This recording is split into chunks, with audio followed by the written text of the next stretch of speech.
What I will tell you about the Portuguese is that the Portuguese in southern Africa, especially in Angola, which was the most important colony, the Portuguese were well on their way to winning.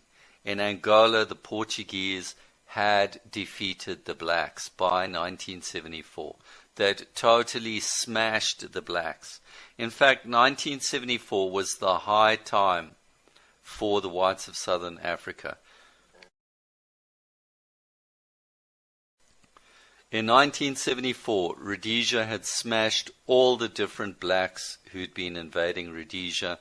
The Portuguese had smashed them to pieces in Angola.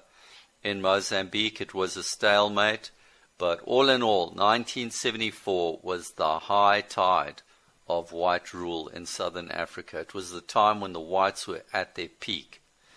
And the whole mechanism whereby the Portuguese lost their empire and the destruction of the Portuguese, that was the beginning of the end for the rest of us.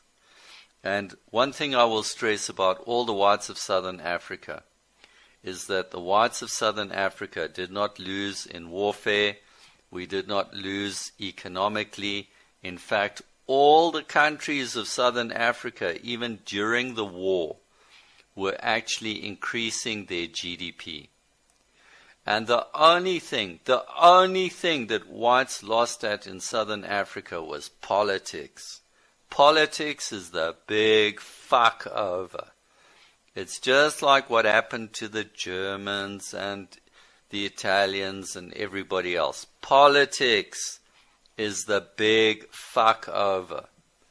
And that's the only place where whites lose consistently is politics. Politics is the only place where whites lose, ever. Whites do not lose at anything else. And the destruction of the Portuguese, the Rhodesians, the South Africans, it's all due to this bullshit thing called politics. It's got nothing to do with reality. It's got nothing to do with being unable to run the country, being unable to defend the country. None of that shit. Whites only lose in politics and in nothing else.